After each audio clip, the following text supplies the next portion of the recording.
Everybody, welcome to Polar Painting and Gaming, or as Mass likes to call it, Polar Painting Plus Gaming, because it is a plus sign. I'm Kyle. I'm joined today by Mass, the Bonktable Canadian man 5000, actually known for his channel Bonktable. Welcome, Mass. Thank you, Kyle. Thank you for having me on here as we discuss what, like, city-states list building, because you and I both know that I have been trolling you the past little bit, as is tradition for people who I classify as friend. And something has come up as I've done these lists and these trolls, is that on paper, I think a lot of city-states lists are, like, I don't want to say lists, I want to say, like, regiments. So each individual regiment is interesting and unique and is good in a vacuum. Mm-hmm. But when that regiment is added into a list, I feel like there's not that connectivity, and the combos of the faction are not as well represented as in other factions. Right. As I'm trying to build stuff to, like, either A, troll you in a fun way, or B, actually build a competitive city-states list that can do well. And I feel like, quotes, a competitive list should be something that should be able to, like, get within the top 10 of Adepticon. I think that is a really good placement and kind of idea of, okay, we're all on the same page. I want to play a competitive list. Can this list, under good piloting, get to top 10 Adepticon?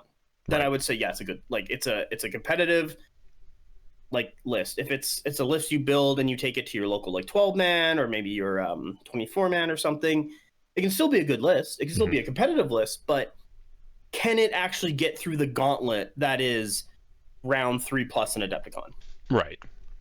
And you and I just recently had a game, and we kind of chatted about it, and it kind of also came back when I was thinking about it in retrospect over the course of the day today. Could that list go to top 10 in Adepticon? Now, this is a question from me to you. My list specifically? Yeah, the one we just played. So, for those who don't know, here I'll bring it up real quick. Let's start there, because I think it is a good list and shows a lot of good aspects of city-states as like a baseline for this discussion. Yeah. So this list I brought. Before I go into the details of it, the way I like to play this game, I like a kind of funny, functional build. I want something that I find interesting to play, right? I'm not always going for the ultimate meta build, because that might not interest me. So I'm looking for pieces that I find interesting. More often than not, that means entertaining. One thing that really entertains me in this game is mobility, which coincidentally is very important in this game. It is a positional war game. So I also like to try to find weird little combos that people don't expect. So one of the things I've been focusing on lately is satyrs. A lot of people, myself included, had written them off as, like, just absolutely garbage. But with some updates to city-states, namely the direct orders, where you can entourage into a regiment and it counts as having received strat stack bonuses. So going into the list, I got a Polmork Warlord, because that is a top warlord pretty much game-wide. I think you and I both agree on that. I know some other people don't necessarily agree with that assessment. I'm pretty strong in that camp. So he's got Atlanta Spear and Inscription of Lighter Alloys, and this is a pretty key part. Inscription of Lighter Alloys makes it so you're -1 defense, you lose shield, you lose phalanx, but you get +3 to your march characteristic on the regiment you're attached to. Atlanta Spear just gives some combat buffs. I've got 2 identical regiments of Thorakites, Minotaur Thyrian, and Lokagos, 6 stands of Satyrs, a Talos with no upgrades, Hipparchos, 2 MSU, Companion Cav, and 4 Scorpio chariots because I love chariots. Which is good because they're kind of a linchpin for city-states right now because of all the things they can do. So, what I'm doing with this list. Overall, it's an incredibly high mobility list. You've got March 8 chariots, March 8 companion cav. You've got fire in advance chariots that are single stand wide, so they turn on a dime when you wheel them. More often than not, you can get more distance with wheeling than you can with reforming, including, I think, like almost up to 180 degrees. I don't remember the math on it. Thor keys are pretty fast. They're a light regiment, so they're coming out early. They've got Vanguard. Talos is March 7. It's got Vanguard. And then the Satyrs. Base, March 6. You're constantly hitting that inscription with the polemark. So they're effectively March 9 the whole game. With fluid formation. So probably the most mobile regiment in the game. And at this point, I've actually lost what your original question was because I got so into my list. I know, because you do like it, and I do agree. Okay, so your list, I think, is after playing it, after understanding it, like, don't get me wrong, that game's going to come out. People see it. But, and I both think, like, game-wise, we both could have done better. Yeah, absolutely. But anyway. And I could have not cheated. Well, who gives a fuck? If your opponent isn't cheating and you beat them while they're cheating, like what does that say? No, we tied. But anyway, I think your list really takes a lot of good things in city states that actually combo together, and you have a reason. I find a lot of city states lists a lot of them don't have a game plan. Your list does. I think you executed it pretty decently. To be honest, I think both of us need more reps with our respective lists and some tweaks for personal choice. But as a fundamental concept of this baseline, I think does really well.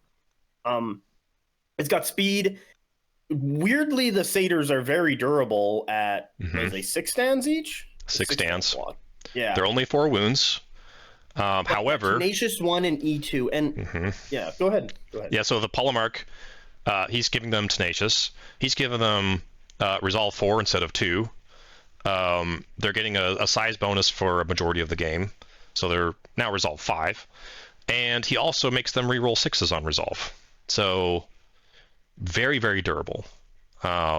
Still susceptible to chip damage, especially shooting, but polemark orders can also help with that, like reroll 1s on shooting, or I can steal an objective from you. So very versatile regiment. Also, what this list... So 2 from 3 is a big one as well. Oh yeah, absolutely, especially because they have impacts. Yeah, and then they're going to be going under direct orders like all the time, so they're up to Clash 4 because they're always inspired. Now, the reason I would not take this to Adepticon in the current meta has a lot of spellcasting, and this list has absolutely no defense against that. There is no interference whatsoever. There's no anti-magic tech, other than some high resolve and Lockagos on the Thorkides helping with resolve. Other than that, there's nothing. And we're looking at triple spider meta. We're looking at new Dwegum with tempered. You learned about that magma. Do not exit 13. Yep. We've got Sorcerer Kings, which are countering a lot of that. So yeah, looking at a lot of magic usage in the meta, and for that reason I would not take this list to a huge event like Adepticon, because I think I probably place at least middle of the pack with this.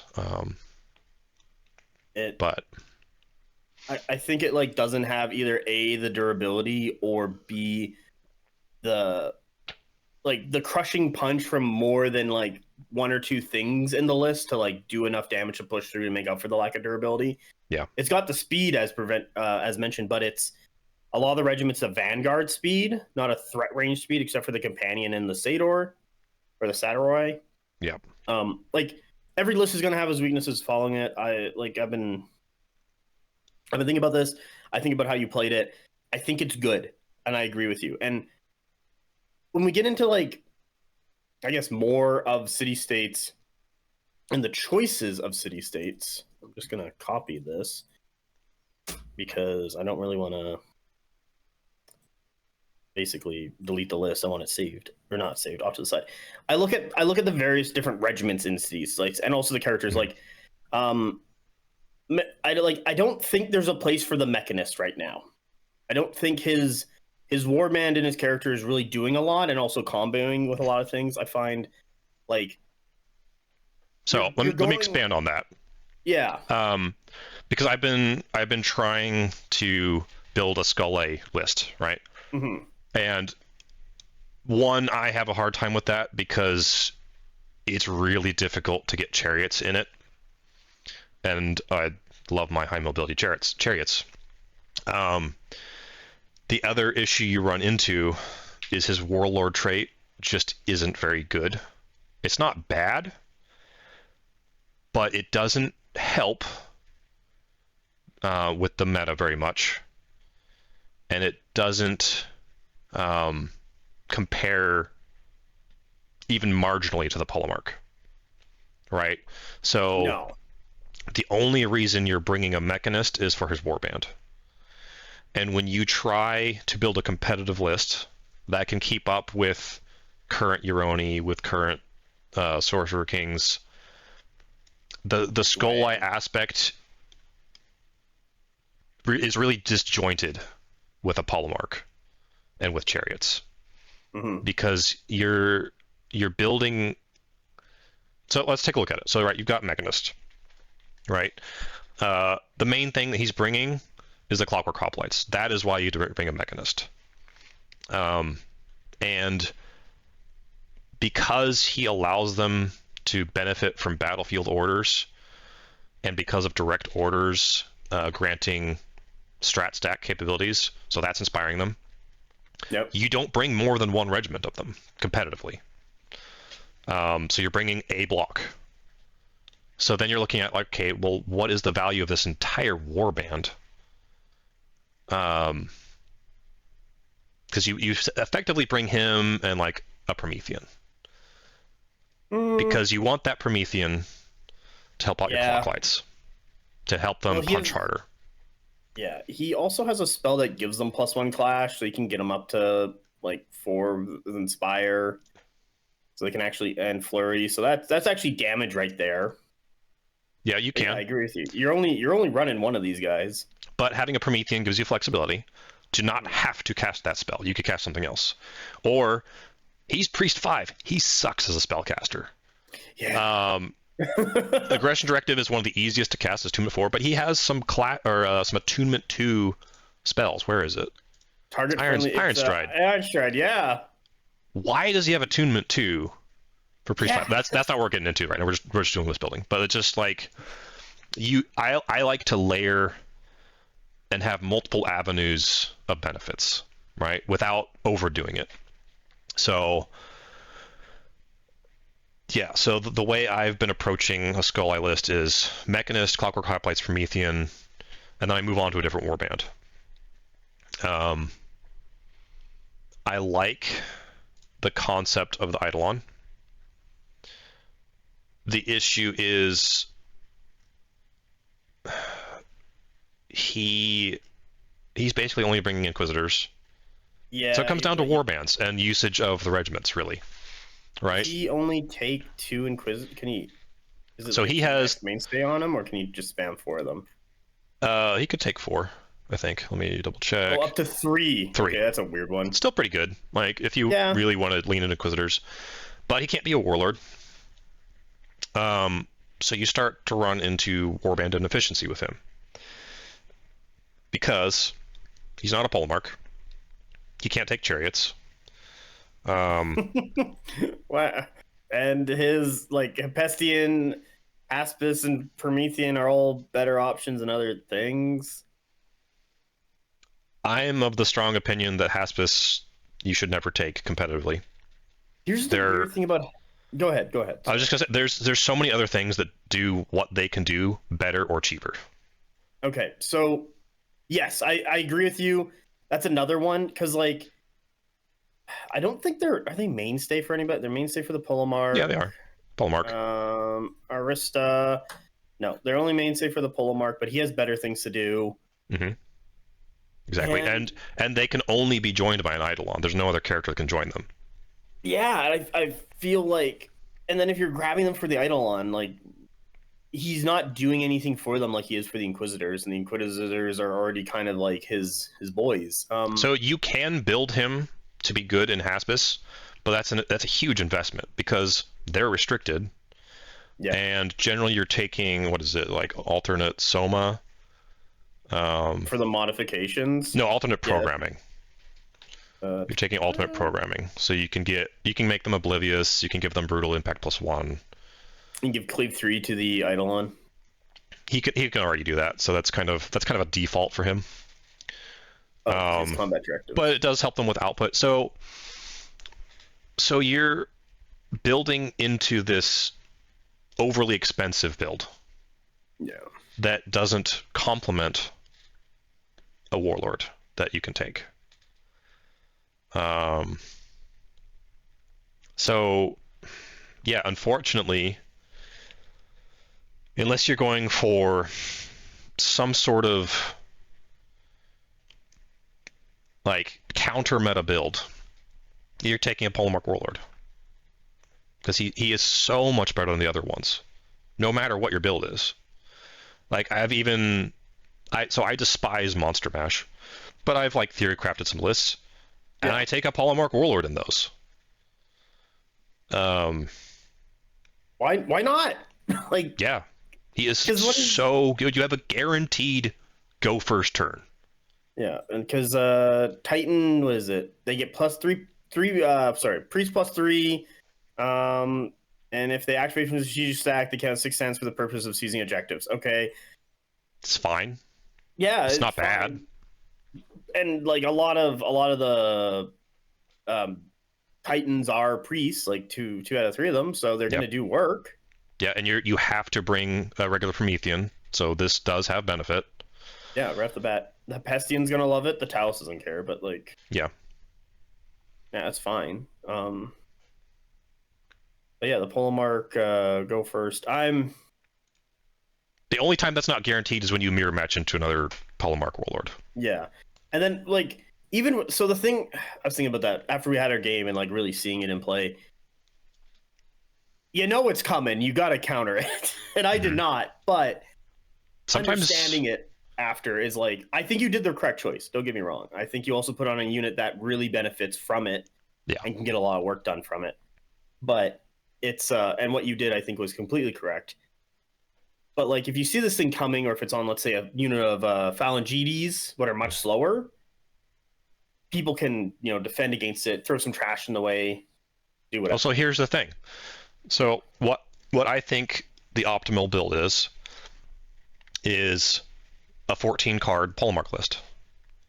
Just running the boys down the road. Yeah, so what this allows you to do, long walk.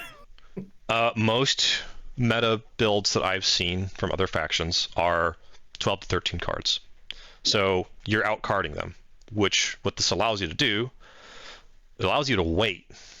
So you don't necessarily telegraph that you're about to do your go first turn. Yeah. Okay. You can wait and see what your opponent fully does, have the Phalangides or whatever the Polemark's in go last before you commit to that for the next turn.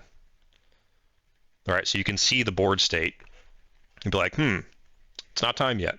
I'll keep them back. Or, oh, there's an opening, it's go time.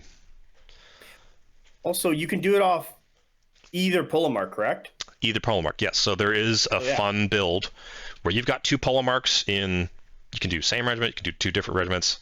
I think there's a little bit more value in 2 different regiments. Yeah, because I sent you a list with one with Phalangides and one in Thorkides. Yeah, so I ran in a tournament 2 polar marks in Thorokidi blocks, Mhm. which is amazing into some opponents. I mostly had trouble with Old Dominion because it couldn't punch them hard enough and weather their attacks. Old Dominion are a little weird to play into. It's the lack of resolve.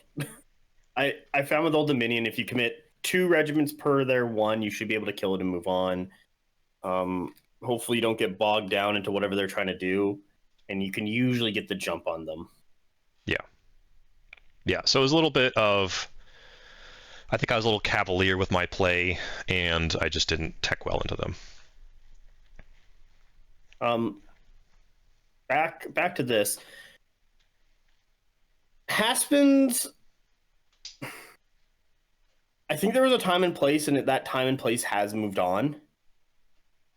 Like I don't think they're that restricted option that really helps the guys anymore because of chariots, because of a lot of Vanguard, on a lot of things like Samurai, Thorokidis. Do Haguma have Vanguard? I forget if you guys do. No, they do not. You can get them Vanguard with a mastery. Yeah, I do agree with you. Also, like, and I feel like a lot of City States players have Haspis, and it was kind of like one of those things of, I'm down to the last 200 points. I should get another regiment. Nothing else is really like fitting. I'll grab a thing of Haspis, but they don't really like provide, unlike other stuff. But you can't really grab another thing because your warband slots are taken up. Yeah, like Chariots does allow City States to run more cards, but it also restricts their warband selection because like City States players are so forced to take Chariots, and there's like, don't get me wrong, you can always take lists that do not have Chariots. So let's dive into why. Like, yeah. Right. So the main reason is it's one of 2 ranged regiments in City States, right? And when you compare the 2 regiments, Chariots are just better. They're just flat better. Selenoy are the other option, right? So they're a light. They're barrage 4. So 3 stance base. That's 12 shots. No, sorry, 13 because you've got a leader. So it is more starting output than a chariot. However, they're defense 2, evasion 1, and they degrade. There's 3 stands of them. They're slower. The chariot is effectively volley 3, whereas their volley 2, so you have to take an action to aim to make them increase volley value. Whereas the chariot doesn't have to aim; it's always aiming. There's positives and negatives to being light versus medium. Light's coming on earlier, medium's coming on later, but it can score. So overall, the chariot's more valuable. It's more durable. It can spike more damage than the Selenoy because it's got rapid volley, rapid shots. I don't remember. One's count as 2 hits, right? Yeah. And it has armor piercing. I think it has 9 special rules. It's insane. It's D3 hardened 1 versus Goat's D2 evasion 1. So, and it's a 10-point difference. Yeah. You're getting the world for 10 more points. Yes. It is. The chariot is just insanely better than the Selenoy. Wild opinion question. Mm-hmm. Should the chariots go up in points for what they're currently doing? That is difficult to answer. Okay, then we don't answer it.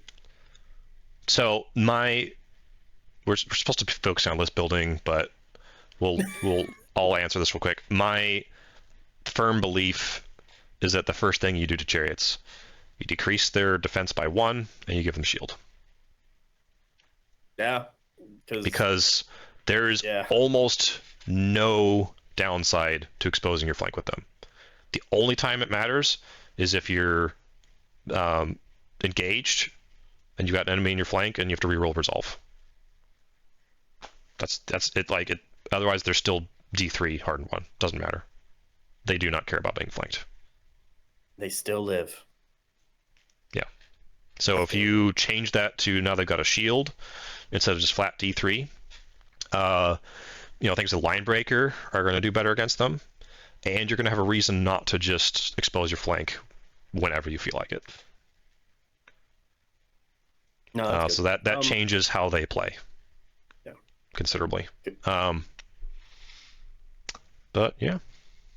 No, yeah, because like I look at Illinois, I've seen them on the table, I've seen them do some good work, like they're great anti-shooting batteries, but like the Chariot's defensive stats just doesn't care to begin with. Yeah. That hardened one keeps a lot of shots away anyway, and its speed keeps it at a distance until it wants to engage. Yeah. So it's and as you said, 10 more points. It's the obvious choice here, and you can take 2 of them per slot. So and then there's the sizing thing, and they could score on top of that. It's wild. Yeah, there's so many aspects.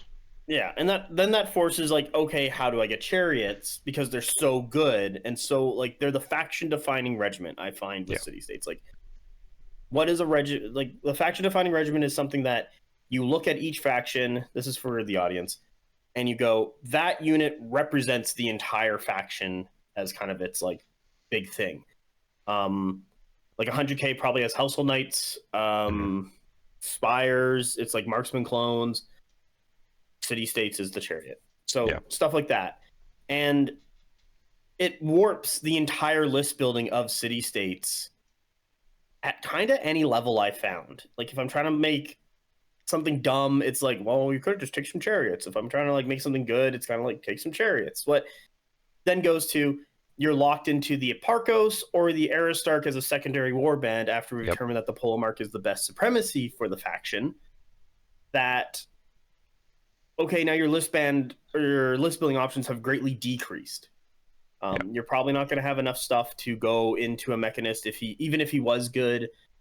Taking a third character Eidolon for like Inquisitors, probably not going to get there.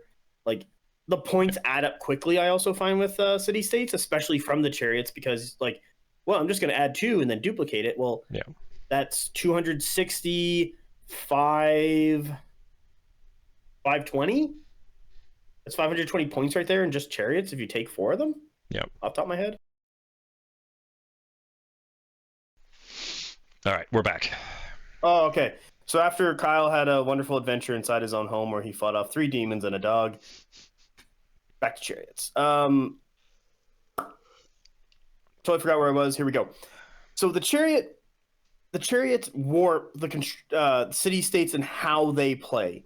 Yeah. And I say this is that they control the war bands players are going to naturally go into and limit various options.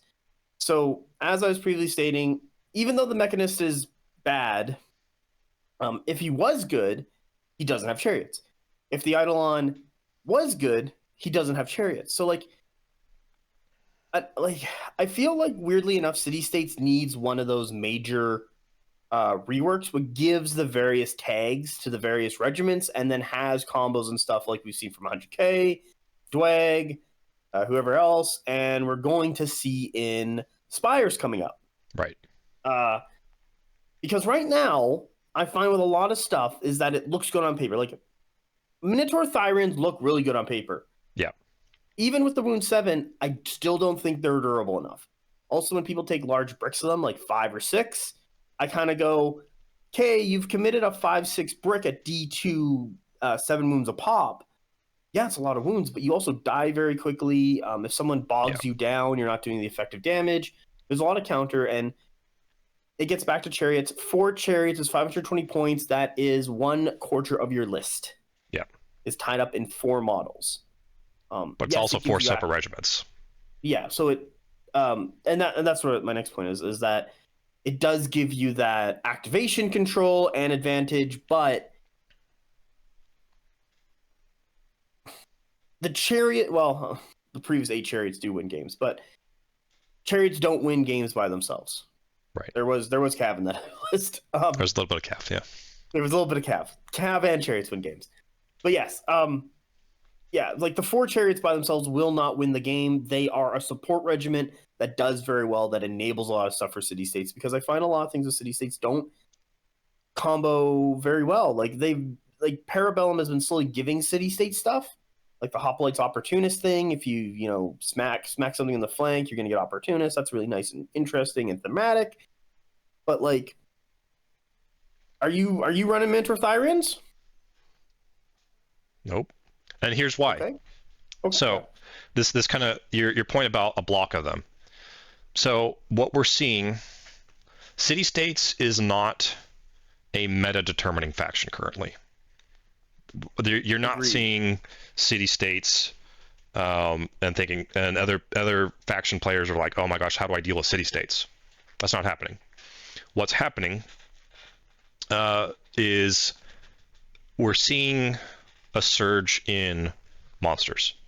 Monsters are what's I would say is shaping the meta. So city states, or let's get into monsters, right? They are dealt with in one of a few ways. So you've got magic, you've got your own monster, you've got ranged, or you have support, because you can only contact a monster, barring like the Theocrator, with 3 stands. You could have 18 stands, only 3 of them can touch. That's just physically how large the monster is. So the way city states counter them, we don't have damaging magic other than Hephaestion. We have 2 ranged regiments, and we're already taking chariots for the most part. four chariots. Yeah, you could monster mash yourself, because city states monster mash is very strong. Or you have support, and what's got a lot of support? Phalangites. Let me go look at them Phalangites. Where does that pull a mark? Phalangites are how city states Ooh. are going to deal with monsters. Sorry. Do you remember when Phalangites had 3 attacks base? Yep. And now they're at 5? 5 attacks base. So the thought was like, oh, you don't lose out on attacks if you have them use their support, but it was just bad. Yeah. So now they're 5 attacks, support 3. And they've got pike formation. So they've got good defensive tech to stave off monsters that charge them. But also they just kill monsters really well, because they don't lose much output against them, if any at all. They're going to be D3, what's fine. But yeah, if you're getting like 30 attacks out of these guys, they should be able to kill a monster or bring it down to enough wounds that a chariot can roll up and just kind of pop it and be done with it. Like, yeah, and you're gonna have your Warlord Polemarch in Phalangites, or you're gonna have a Polemarch with there, right? well, they're going to be 4s rerolling 6s at that point if they're pulled from the strategic stack, what they should be. Yeah, they got enough damage, especially if you're running like 6 or 7 of them. And they could sit in a puddle. They could sit in water and basically not be affected if you've got the Polemarch Warlord with them. They don't care about Dread if you've got a character with them, because you just either strat stack or entourage, and now they're always inspired. It overrides Dread. So you take a Dolorito ease with these guys. Always. Oh, it's so good. Just explode. Because you're always benefiting from strat stacks somehow. Either you're actually strat stacking, or it's like, oh, Polemarch, Phalangites, entourage. Yeah. So then why would you not? That once again forces the players to go grab Phalangites. The meta forces all the list choices from city states right now. So yeah, competitively. Competitively. So this whole video is going to be focusing on competitive meta, not your local scene where you can basically bring whatever you want as long as you're the better player. That's not my default focus when I'm doing these videos. I agree with you, because everyone can look towards competitive of there's that thing we all can reach towards it. How do I get there? Well, you start doing competitive lists. You start looking at different combos and different things that actually solve various problems. And I do agree with you. The like if you're local or doing something casual, or you're just playing, once a month, or whatever you do, um, you just bring whatever you want. Who cares? Yeah. And I do. Yeah, I agree with you. The distinction of that is good, or needs to be stated, because sometimes people don't understand that. Yeah. And, Yeah. we're not trying to, like put down that kind of play. It's just a lot of people, when they're searching out these videos, they don't care about that as much. Yeah. Like, Or like if they're searching out these videos, why are you searching out these videos? Like, that doesn't make sense to me. Why you would search this out other than to just get some ideas on things you could try out differently. that's another one. Like people do that. Like people net decking, or that's a big one. Like people want to see lists, they want to see how they're played, pick something up, they see something interesting, they play it because they think it's cool. Yeah.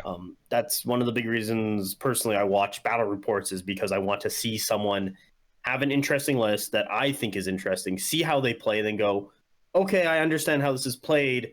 Now I can take it on my own local store and play it out and have some fun with it.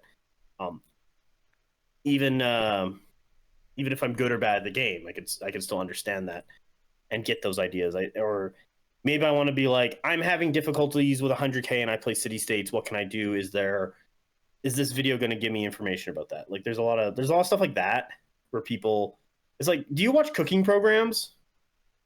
Not intentionally, but I catch them every now and then. Yeah, so like, but you pick some stuff up how to do stuff. Yeah. It's the same thing. Yeah. I wouldn't say I'm a competitive like professional chef. I'm like, I make eggs and bacon while I'm at home. Right. And I learned how to make an omelet. Like, thank goodness that learned how to do that. But yeah,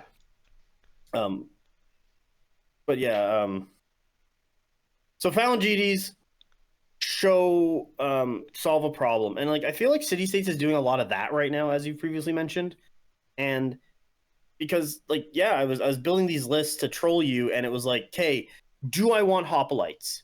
No, because the Fallon GDs do the same thing,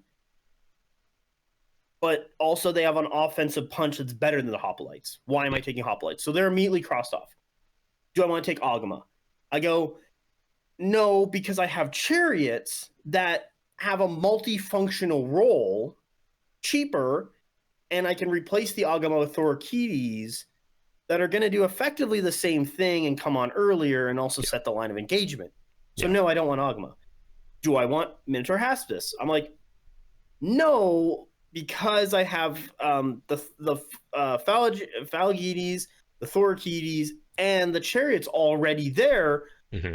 If I grab the Haspis, I am now over pushing in Vanguard speed up the table to medium score, but in a melee form for a higher cost than a chariot, who is then taking up more space than a chariot, but isn't going to be able to initiate line setting like Thorkides or damage output like Phalangite. So now, like, I've already eliminated a bunch of things when I'm looking at competitive list building.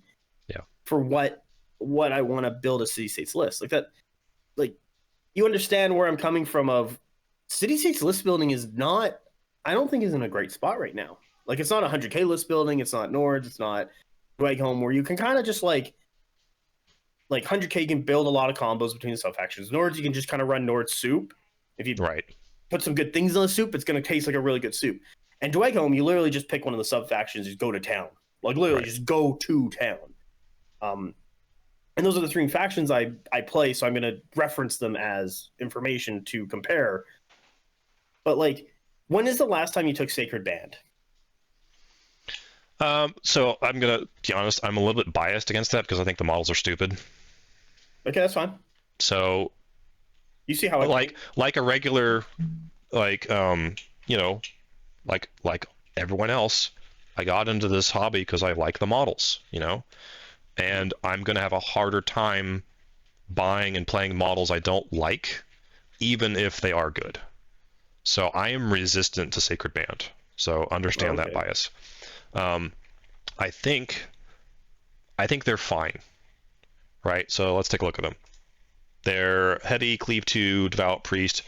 So they've got some positives to them, right? They got cleave. We're seeing Dwagum on the rise in the meta, right? So the cleave's beneficial there. They've got priest, so they're going to help with interference. They have devout, so they're more resistant to interference. They're fearless, so that helps them against monsters. What's against them is their heavy March 6 with no innate speed up. Yeah, you could stick a polemark in them with inscription of lighter alloys. Some people are doing that. I don't think that's worth doing if you are min-maxing, because you could just do that in Phalangites.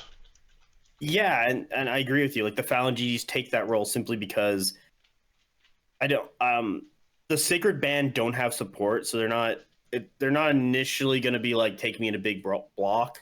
And the polemark really benefits large groupings of or like bricks. The Sacred Band don't scream brick play. They scream I'm an MSU. I'm gonna help out kind of thing. I'm gonna be your closer. But yeah, this was a big discussion I had with like Cass and Skillen. Is that what makes a good heavy? And speed 5-6 infantry just doesn't cut it at all. Right. You're coming up the back line of the table turn 3. You're not quick enough to get there to be relevant on the next turn.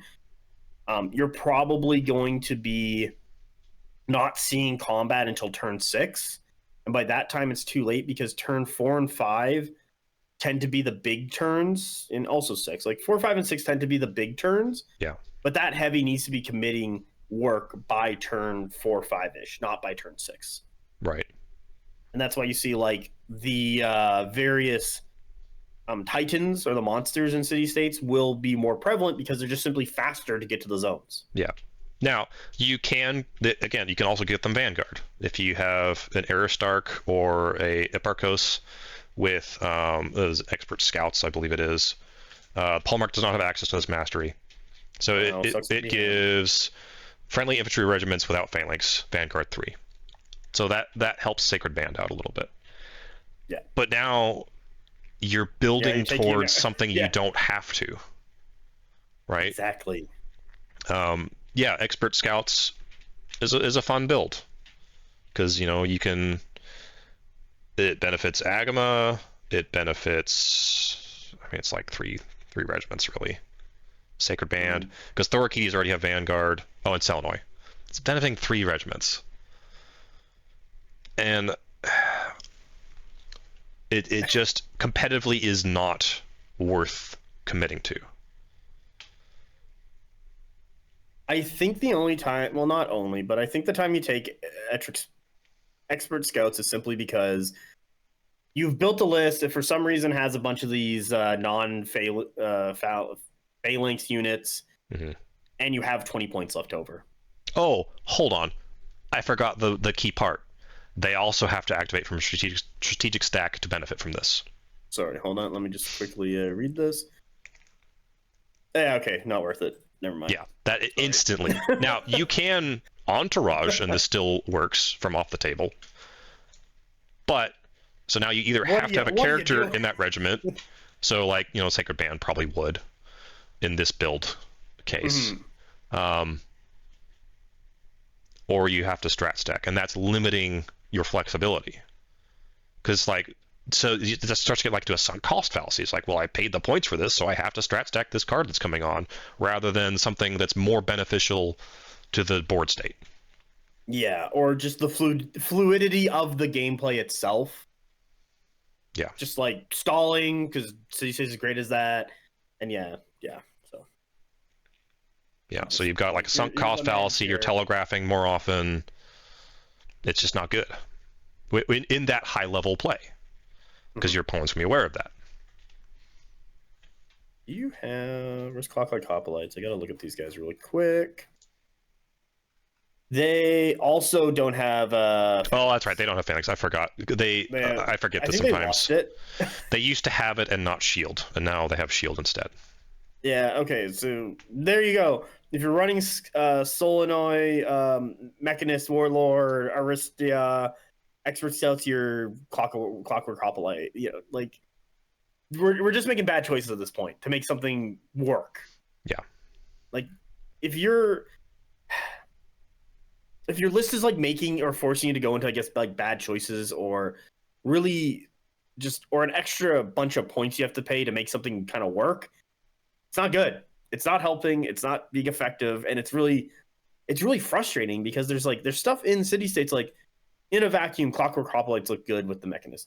In a vacuum, Agama looked good with like maybe a Polymart or an Aristar, or how do you spell this guy? They're honestly Aristar? fine MSU. Yeah. Just leave them MSU. They So don't it want makes- more because they have fluid formation. Yeah, so you're not taking Sacred Band. Yeah, screw it. 170 for that. Fluids, cleave 1, 5 attack. Yeah, why not? Sure. Screw it. Yeah. But so going back to your analysis of Chariots. Thorkeys versus Agama, Yeah. you take the Thorkeys, who are doing an almost identical job, but you take the Thorkeys because they're light and you need lights. You need at least one light regiment to smooth out your reinforcement curve. Yeah.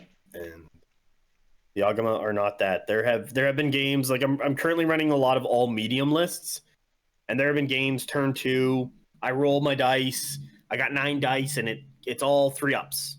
So I don't get anything turn 2. Other than Not your good. one pick, yeah. Yeah, like that's sadly you do have to roll the dice for that type of list if you don't have any flank or any way to kind of get there. So, and I feel like City States kind of has a similar problem because I don't think you have any flank left in the faction. No, because it's been replaced by the almighty Aristarch Warlord, who I have such high thoughts of. Yeah, and I get it. Like his supremacy does look interesting if you get that god roll, but it's once again like but competitively it's consistency. Yeah, if it's consistent, it's good. There is no consistency. He has 2 aspects to his warlord trait, and they're both once per game. Whereas Polymarch has an always aspect. The Mechanist has an always whenever you strat stack, you're gaining hardened if you reveal your card. Like that's throughout the game. Aristarch is just gone. He's done. Yeah. And the main one that people are looking at, it's not the everyone gets to use his battlefield order. It's the reinforcement, because that's what frustrates people in this game is the reinforcements. And that is depending on dice rolling. You're not guaranteed anything. You might just roll all whiffs again. It's very likely, honestly. And I think there has been testing recently since that change where that has happened, and people have realized, okay, I could have that theoretical power, or I can just take the consistency of the Polemark. Yeah. Like, I don't think it would change up the list building, but if you gave one of these characters flank, that would help. Or the ability to get flank, you know? Yeah. Like maybe not innately, but like an upgrade that's not the 30 outrageously point mastery, expensive. like every other faction. Right. Yeah, weirdly enough, I think like every faction should have a little bit of flank just to like, okay, I want to smooth out my reinforcement curve because that was a point of I lost. Like we've seen Nords. You can literally have your entire army on basically turn 3, and your opponent could have 4 cards. You can be like, I rule the world. What are you gonna do? Yeah. So, yeah, I think it like City States weirdly gets shoved into this little box of Thoracutors, Chariots, Phalangites, probably Companion Cav, because they have access to Chariots, and Companion Cav are good. Yep. We found out they don't have any durability, but that's just been their lives. No, like you can get them durability a little bit because you can give the Iparkos Tenacious draw event, which helps. But they don't need to be durable necessarily. If you're at high level play, you should know how to do positioning well anyway, and so that shouldn't really be an issue. They're fast enough that they don't need to be durable. Jesus, 6 attacks, a 140 stat line. God, I'm jealous. Oh my God, they're wild. Yeah. Good job, Companion Cav, making everyone else look bad. Yeah. No, and like are you seeing my point I'm trying to make? Is that I guess quotes competitive city states lists are literally shoved into a box of just like the polo mark and trying to get as many like your 2 to 4 chariots, your Thoroketers, your Phalangites, and then kind of that. Yeah. The only And exception I see is if you monster mash, and even then yeah, you can still do a Polemark Warlord. yeah. There's no reason, and there's no reason to take a Mechanist that cuts out his entire warband and his specials like Clockwork Hoplites and Inquisitors. There's there is reason to take an Aristarch, but As a supporting character, yeah. yeah. So And it kind of depends on. So there is some variability. Like you could have a Talus. Talus is great. yeah, should grab a Talus. It just depends on where your points are, right? Um, and if you like that more anvil style play, or if you like the high mobility that I really like. And even then, Talus is pretty mobile. He's March 7, but for 10 points he can reroll charges. He's got what, Vanguard 4? Vanguard 3. Still good. So 17 inches the turn he arrives. That's pretty good. He's in position right away. So he's a good heavy. Yeah. I don't. What about the other monsters? Like the what is it? The So you got Promethean and Hephaestion. Hestian. Yeah, the Hephaestion and Promethean. Like, do you ever go into them when you're building lists, or do you ever? Or are they only kind of time for like a Monster Mash, or if you So Talos? So let's start with the Promethean. Okay. Right. So he is a support caster who is also a monster. So naturally, he fights. Not as well as the Hephaestion, but he's pretty average monster stat line. The issue I run into with him is his tempo. In order to cast his spells, either you have like a Talos nearby and you've got a Promethean Warlord, Promethean Oracle Warlord who's given him more priest power, or he has to fight. So he has to be engaged in order to cast his spells. So this runs into a timing issue with him, where he has to be your first card to engage if you want to maximize your efficiency with him. Like he either gives additional clash. That's not the right spell. So Quench Blades. He gives friendly regiments reroll 6s to hit and +1 to their clash characteristic. It's good. Yeah, it's great. Or he does a defensive. This monster and all non-monster regiments within 8 inches reroll defensive morale test of 6.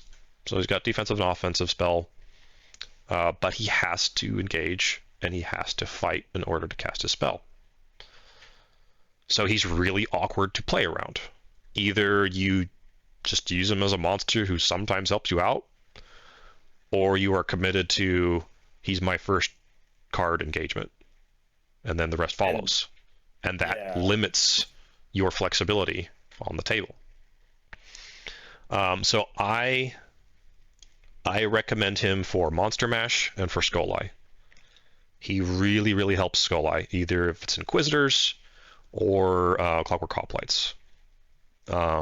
So one of your characters is going to have Resonance Receptors on it, so that they don't have to be close to him. They could be anywhere on the table, and they benefit from his spellcast. It's great. It's a really cool combo. If you're running a Skolai. Okay. Yep. Hephaestion. Where's he at? He's running into the Mechanist. So Hephaestion is also a great monster.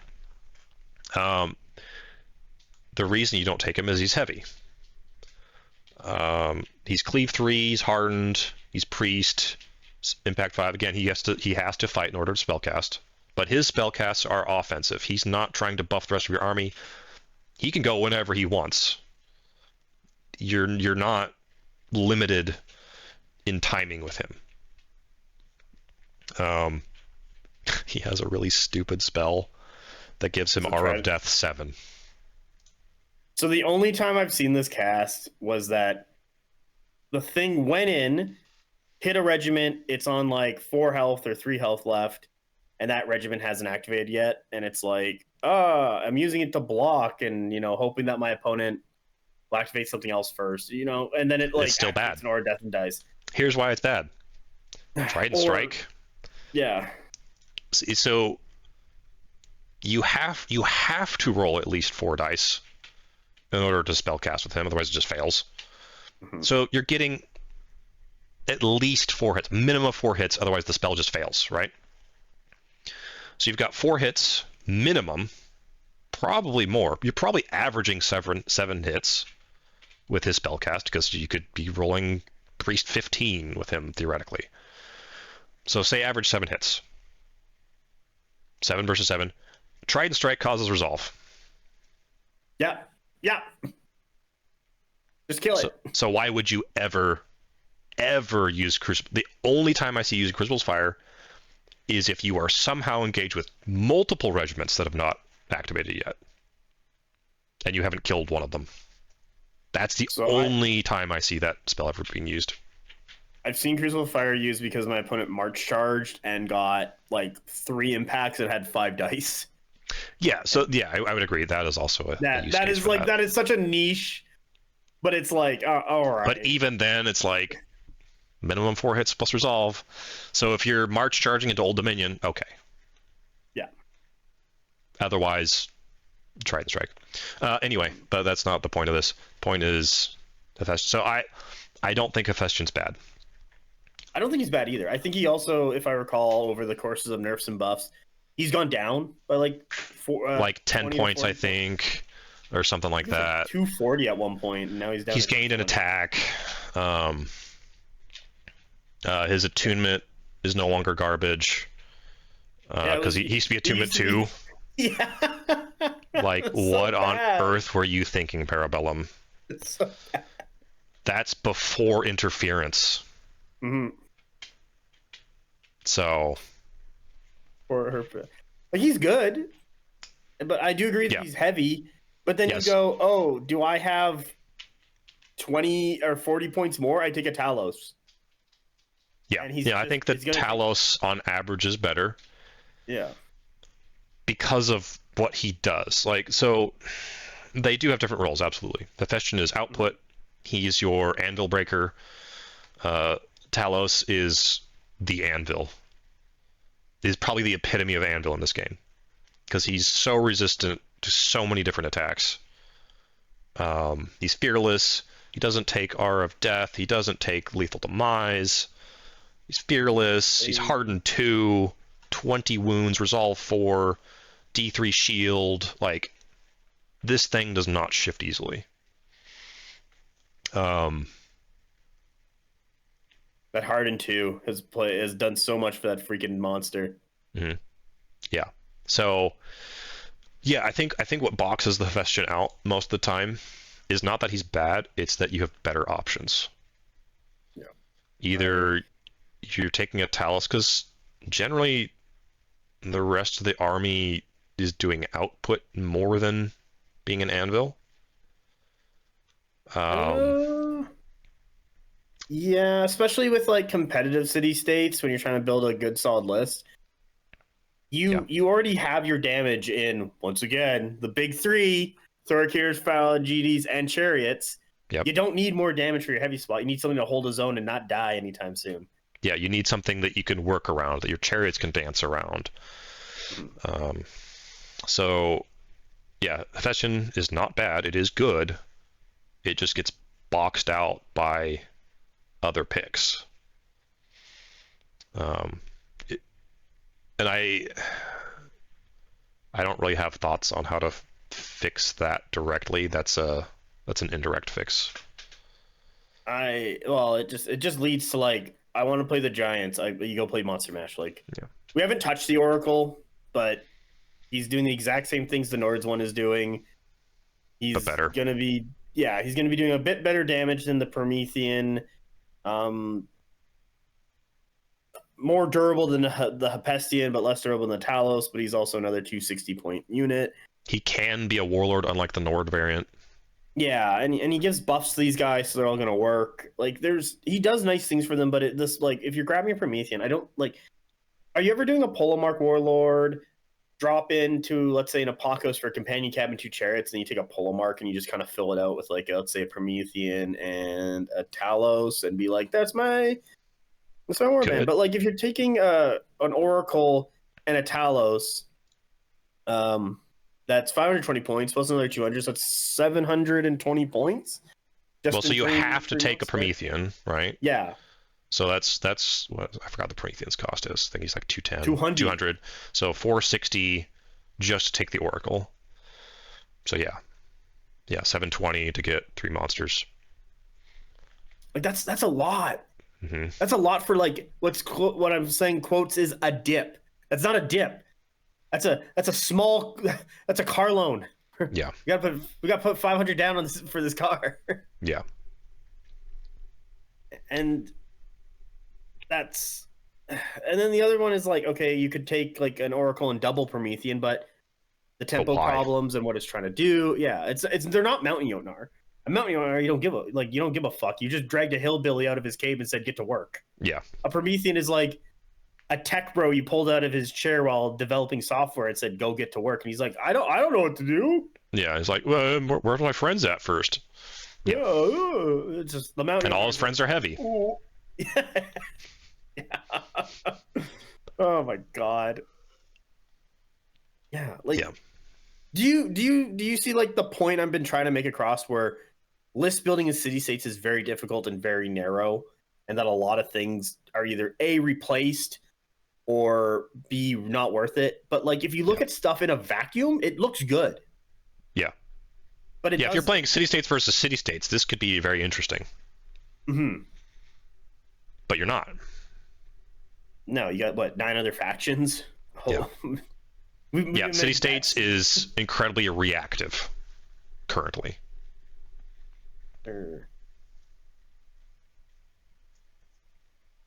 Yeah, I feel like I've proven my point. Do you feel I've proven my point? Do I need to get more examples from the jury? Yeah, no, I agree with you.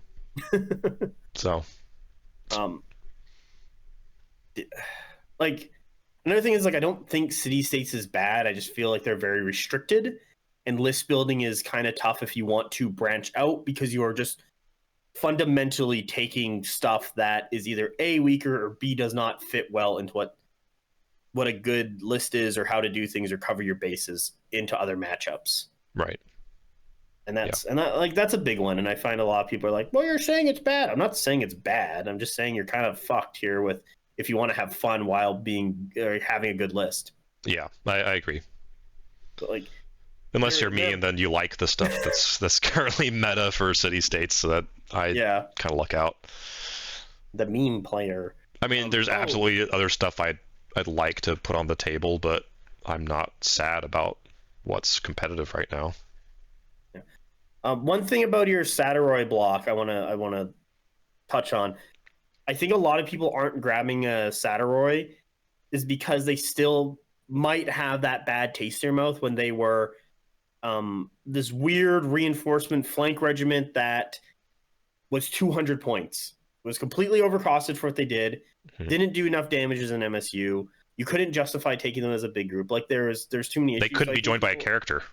Yeah, that's another big one. Joined by a character has solved a lot of these guys' issues. Like Clash 2, from the front, they're not doing anything. Like, they need that opportunist, and opportunist works really well on something that is either A, ranged, or B, very fast. Mm-hmm. And you've solved that problem with your list with the goats.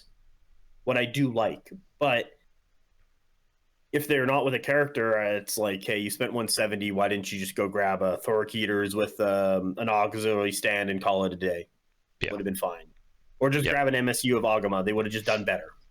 Yeah. And shit like that. And I think they're... So like I said, I wouldn't take them to Adepticon. If they had support too, I would. Oh, yeah. Because with the change to fluid, they depend on that. They have to have fluid, so you're forced into three stands in the front and no raider. So you're losing out on a lot of attacks Support 2, now they don't care that they're, well, not fully don't care, but they cared less that they're in a column. Now they're doing better into monsters. And they are slightly expensive, I think. So Support 2 takes care of that. Yeah. No, I agree with you on the expensive part. They probably could justify dropping another 10 points easily. But I feel if you give them Support 2, they are now no longer doing what their perceived role is of skirmisher, or like, you know, doing a lot of skirmishing. Instead, they're now main block territory, like I mean, the they don't Hoplites and the Fangel. they don't do that role anyway. No, because they're not So like, you have the Thorkides to do that for you. yeah, so Yeah, they either need to be reworked or give them Support 2. Yeah, and I feel like City States has kind of gotten away from the game. I feel at various points City States was in good spot and then fell off because of like not the faction change, the rest of the meta and what the game is has changed. Yeah. And so that's, well, I think the faction identity has changed. I absolutely think the faction identity has changed because everything. Faction identity, go. So when City States came out, their thing was strat stack. It's like you had this really cool, like tempo changing ability, and nothing was tied to it. I think it's been a little while. Either nothing was changed to it, or it was very minimal. Like it currently, most City States abilities are tied to the strat stack. Like, for example, Thorkides, they get fluid if they strat stack. Phalangites get R of Death if they strat stack. And you only have one strat stack. Well, that got patched, that got band-aided up with direct orders. And that has shifted the identity to now you're character driven.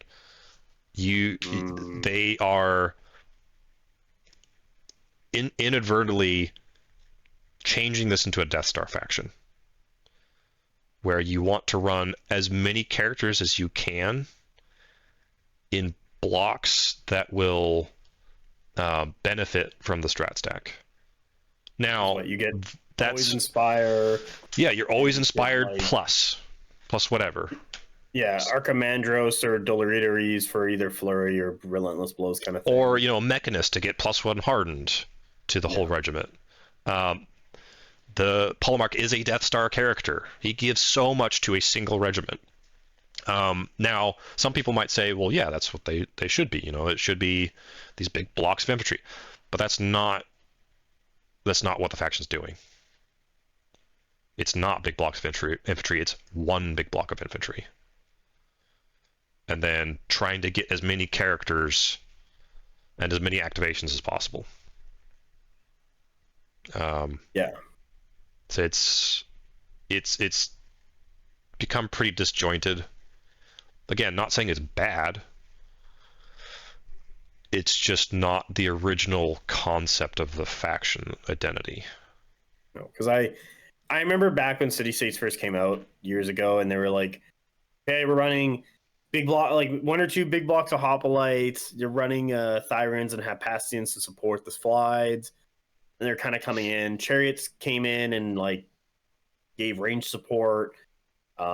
Hephaestion was there to kind of be that damage punch at the end to like collapse a side. Like there was clear goals at that initial point of like what this faction is kind of do. And I do agree. It's gone away from the initial.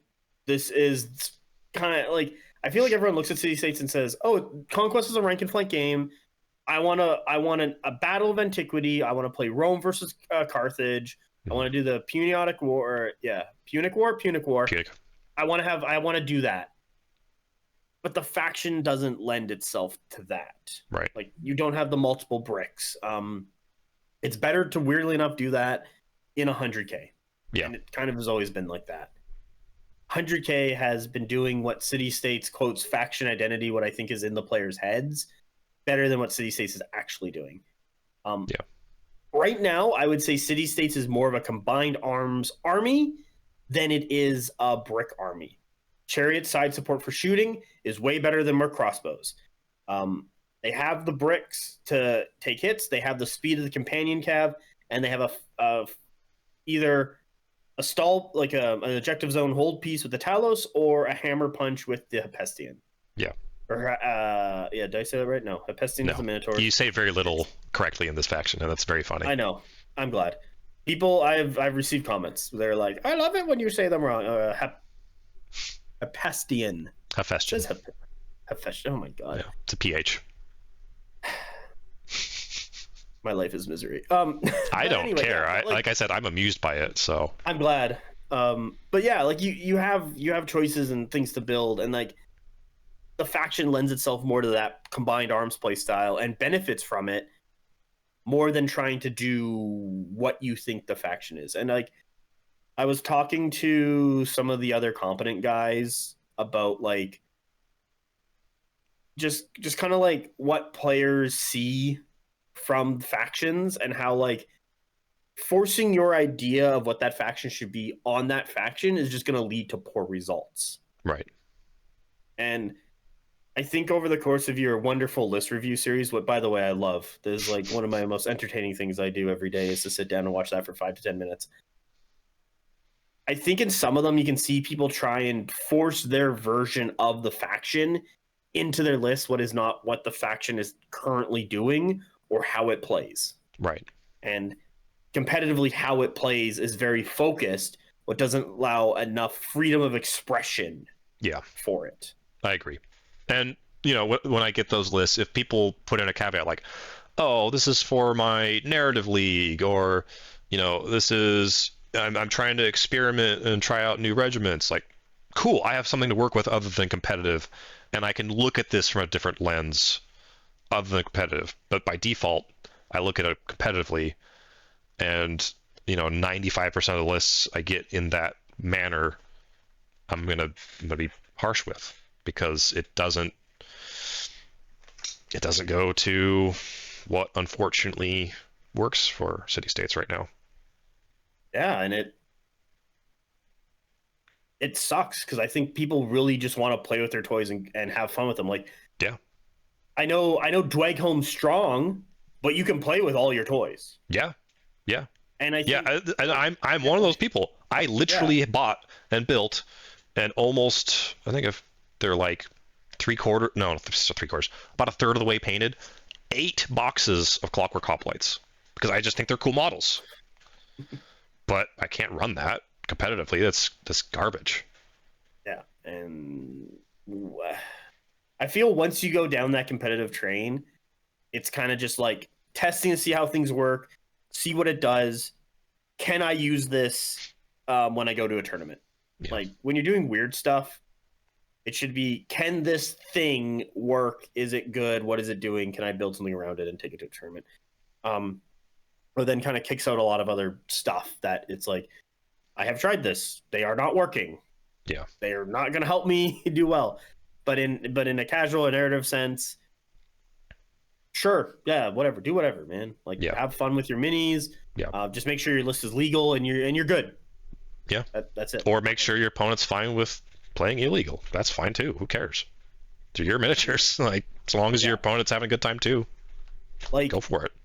There are no army building restrictions in the core game, I believe. So if you're playing core game scenarios, other than mainstay restriction, or restricted run, you can run Fire Tempered Sorcerer and Fire Forge and duplicate that 10 times, and there's your list. Yeah, good. That was a thing upon us before we got various list building restrictions to not have that.